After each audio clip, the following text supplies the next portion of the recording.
Is your audio good, Jay? Perfect.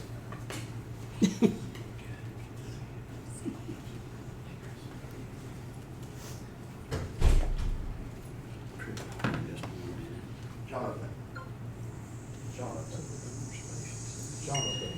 You gotta get around the ball, they're ready to go now. They don't see her play while she does all this.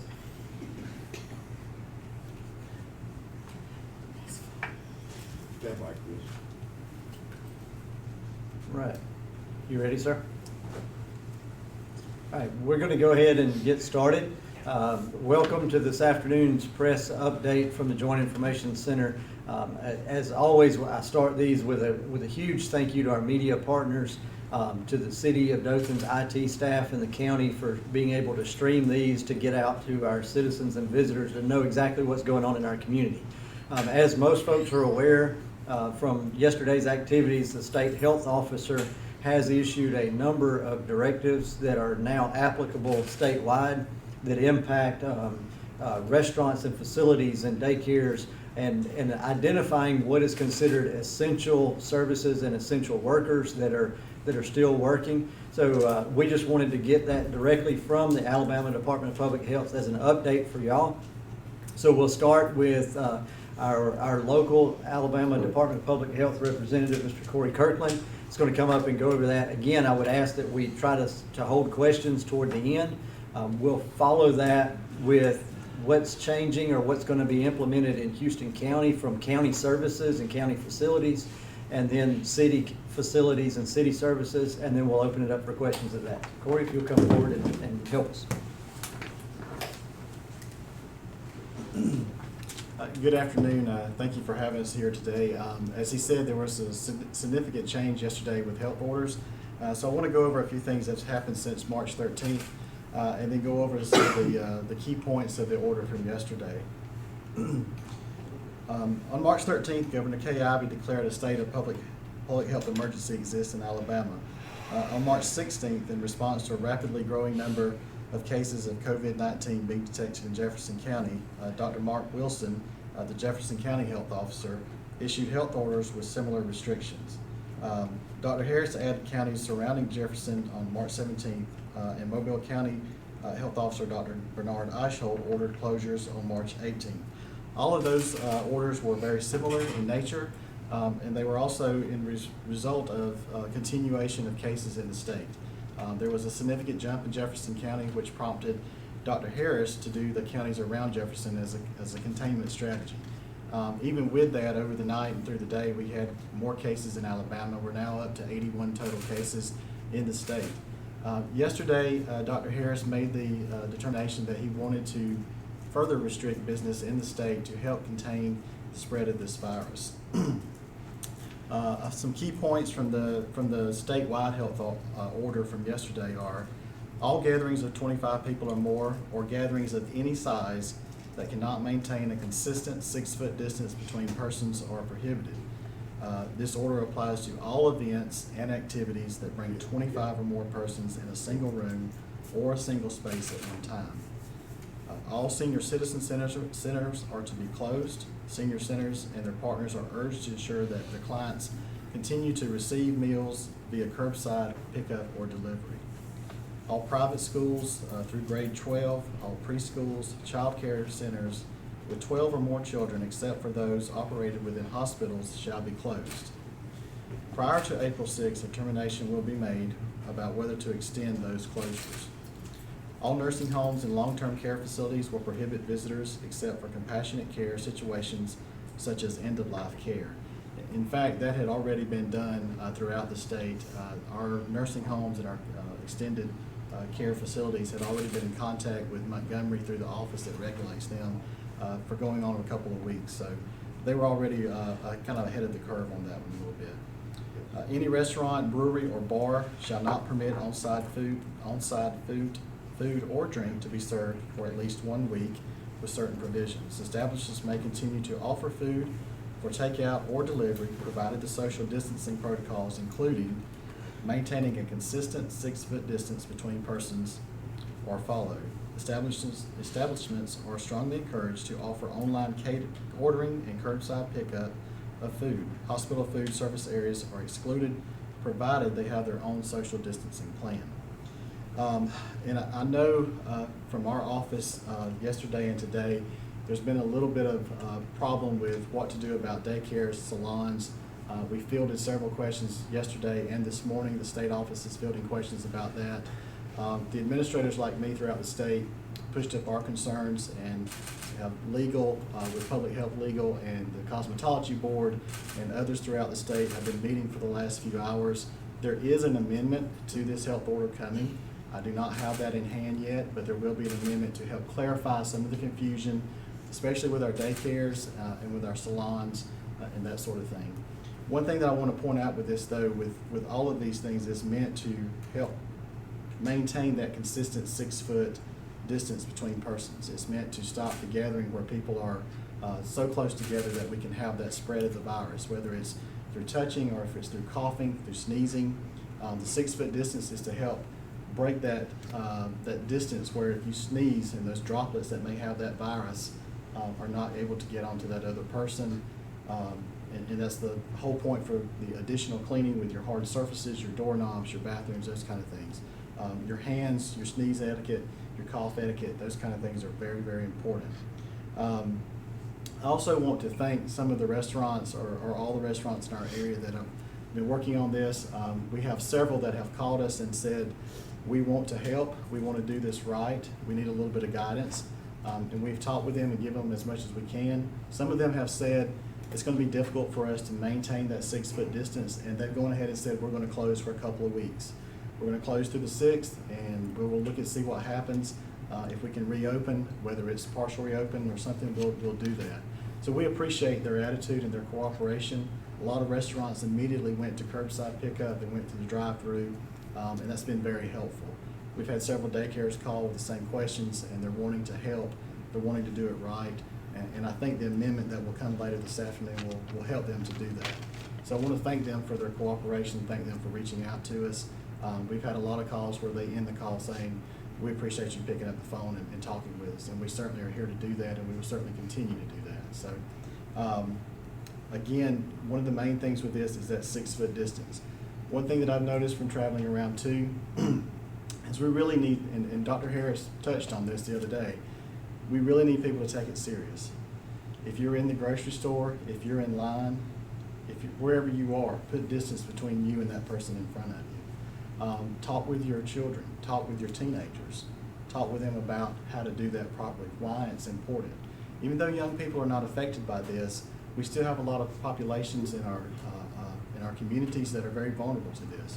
Talk a lot about the seniors, but there's other populations, people who have taken drugs for a sickness that is compromising their immune system.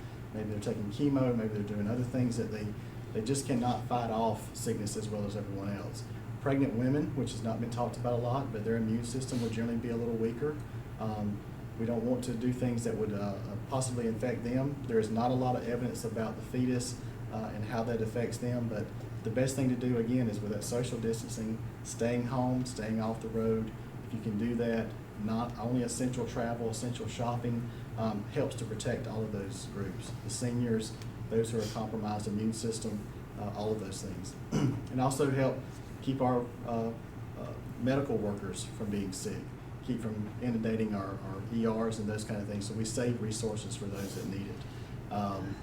I've noticed some people riding around 4 or 5 to a truck. It's warm, spring break, young people want to get out and go. Really talk with them about staying home. Talk with them about using the technology that we have now with FaceTiming and Skype and all those things to talk with their friends. But really bear down and stay home this weekend.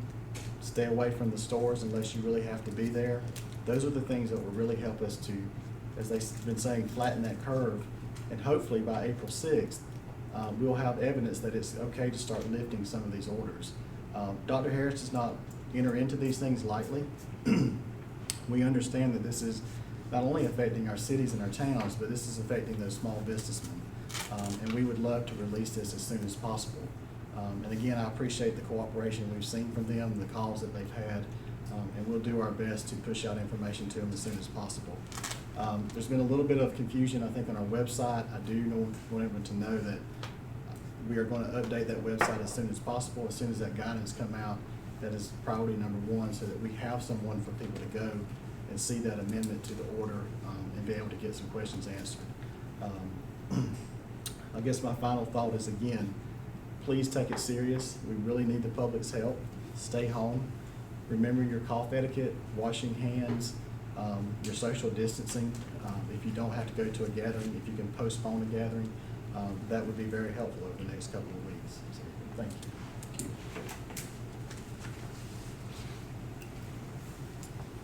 Next up, I'd ask Director Chris Judah from Dothan, Houston County EMA to come up and update us on what the counties do.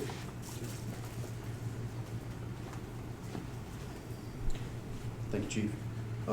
I too want to thank everyone for attending and tuning in today. I want to thank our media partners. You're a great asset to us, and we really depend on what you do. I just wanted to touch on a few things. I want to go ahead and say, during this health crisis and economic conflict, and in a time of anxiety and fear, we're all working to sustain our reassurance and resiliency within our community.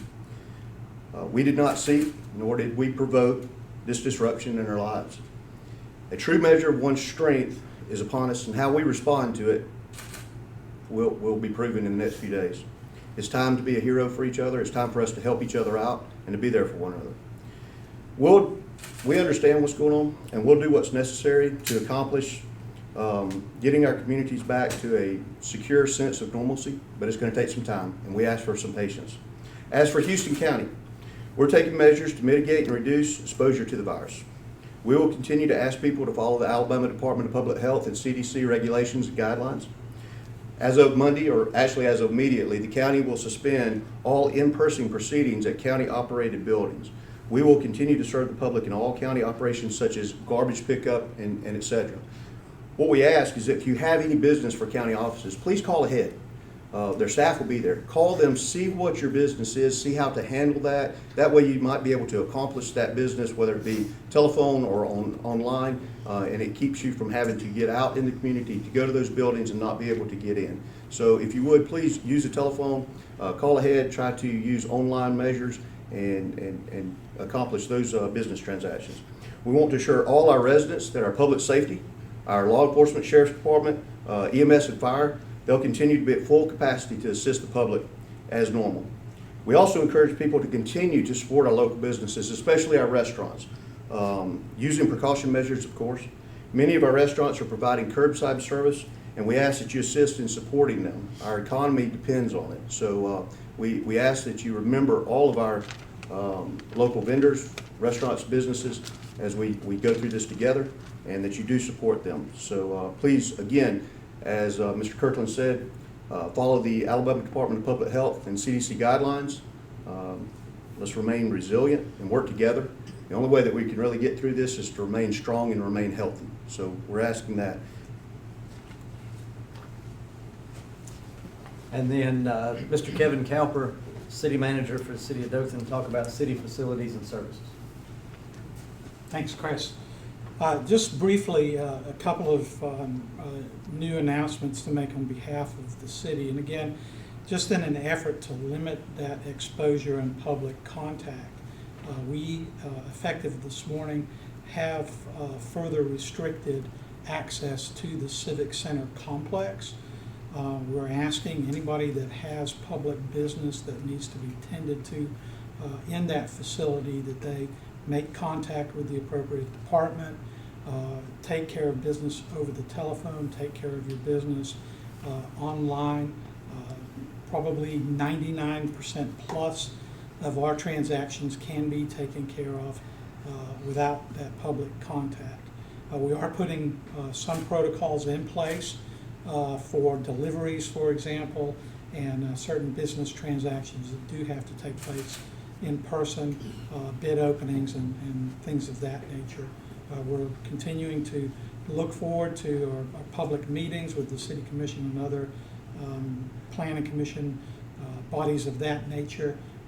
We'll be looking at electronic means of doing those meetings going forward and continuing to put those meetings, broadcasting those publicly as appropriate. Our facility at the police station, the public lobby there, is also restricting access. The magistrate is restricting access and limiting the number of people that can be in that lobby area to conduct business there. We're continuing to provide all of our public safety services. Our police are out as usual. Our fire are in place as usual. Our sanitation services are operating as usual. We are experiencing a higher than ordinary volume with our sanitation, and so they are asking for you to be patient if there are any delays with pickup. But we are running our normal routes, and we are at full capacity right now. So just a few things that we're continuing to do to protect our public employees that provide the services to the public. We're asking everybody to stay positive, support the businesses as you can. We're working with the business community and as much as possible to help them serve the public with their goods and services, particularly those that are critical in nature. So thank you. Awesome. Thank you, Mr. City Manager. We'll take a few minutes now to open up to questions. Anybody that has questions, just bear with us as we bring the appropriate person up, because we're going to not pile up here together. So anybody have questions to open up with? Someone texted in and said, what about the hotels? Are they open? Yes, I don't believe, Mr. Kirkland, I don't think it addressed those right now. The hotels should be open. I think the biggest thing for them, again, is if they have any tight workspaces, looking at their staffing and looking at how they can shuffle those people to keep from having them, be within that 6-foot range on a consistent basis. But right now, hotels should be open. Yes, sir. Will you address the 25 people versus 10? A lot of people are confused on that as well. Yes. The best way I know how to look at the 25 is if it's more than 25, it's not included. It's included in this, and you cannot have those gatherings. If you're less than 25, but you cannot maintain the 6-foot social distancing, then those are prohibited as well.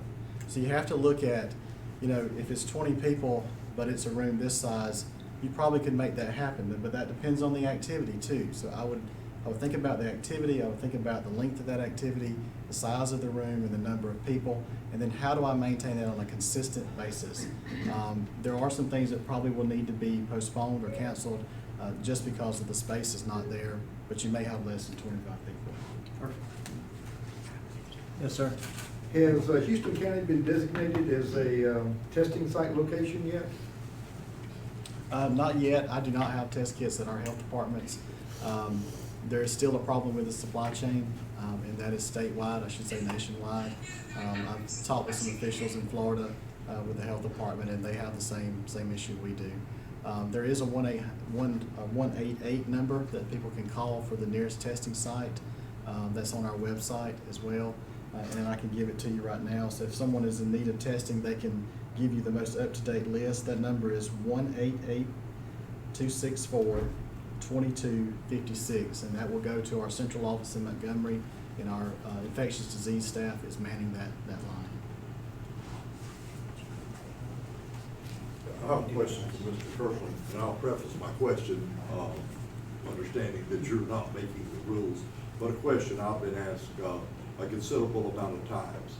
We are closing the dining room of restaurants supposedly because of the proximity of people inside, is that correct? That's correct. Then why are we leaving stores open when people cannot meet each other in the aisle without being within 2.5 feet of each other?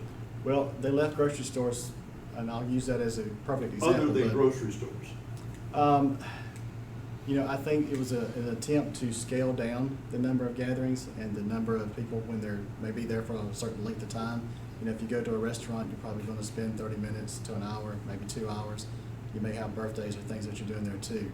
I don't know exactly why some of the ones were left out at this point. This is an attempt to scale back gatherings and scale back that face-to-face contact that is going to help us to end this a little quicker, we hope.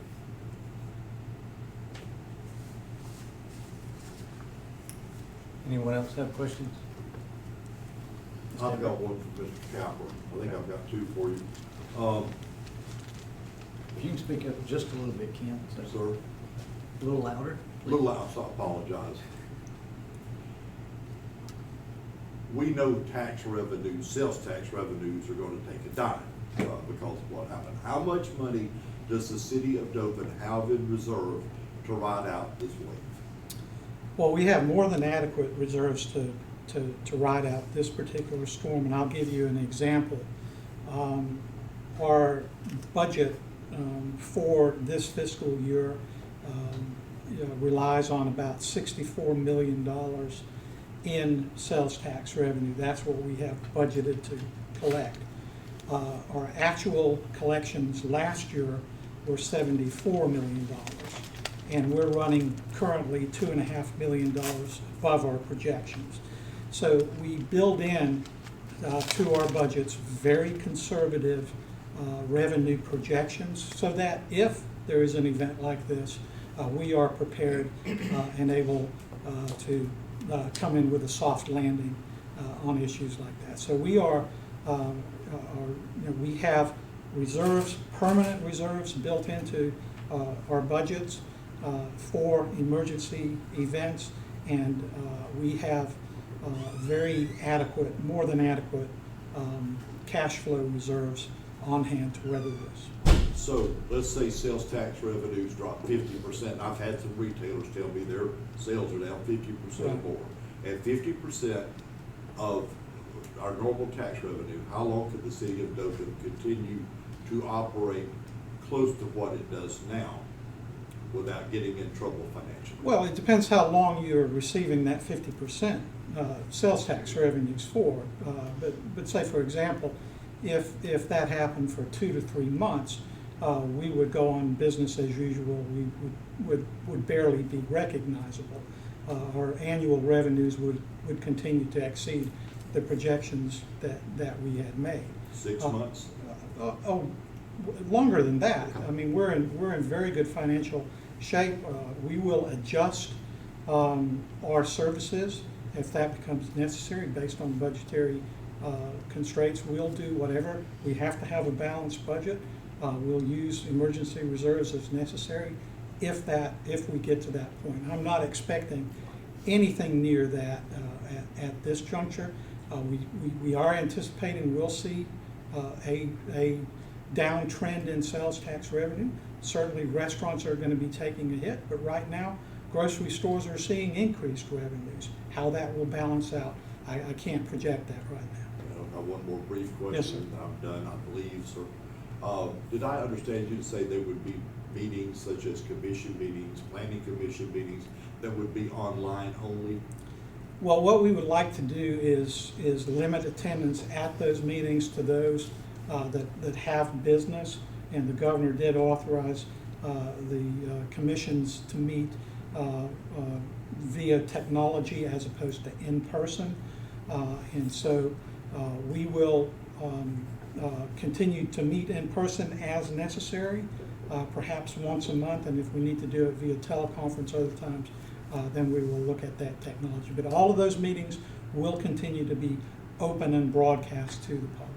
And that is, the meeting, though they're not in person, is allowed because we're in a state of emergency? That's correct. And the governor issued, that was part of an order she issued. Yes, sir. Thank you. Thank you, sir. Any other questions before we wrap? Excellent. I think I want to thank everybody again for being here. I think our major takeaways are the public health order issued by Dr. Harris yesterday is all about limiting transmission, limiting us being together in groups of 25 or more or closer than 6 feet. Mr. Cowper and Mr. Judah all expressed when you can to take care of our local businesses, shop local and eat local when that's possible. I'm also aware that a number of people have been calling with questions about what they can and can't frequent, and Mr. Judah said very, very well, call ahead and ask, whether that's a healthcare provider or a city or county service. We're very much still operating, still taking care of the public, and especially providing those essential services. But it is 2020. We have the ability to do a lot by technology. So So call ahead and let's make sure that we're still taking care of everyone here. We are not anticipating at this point any briefings, face-to-face briefings or in-person briefings this weekend. Should something change from the Alabama Department of Public Health or locally, we will get that out to you, of course, and get that out. We're all still continuing to meet as departments, as city and county, and our joint information group via technology remotely each day to make sure that we're staying abreast of what's going on. So we will get out updates out as they're needed. As for now, thank you very much.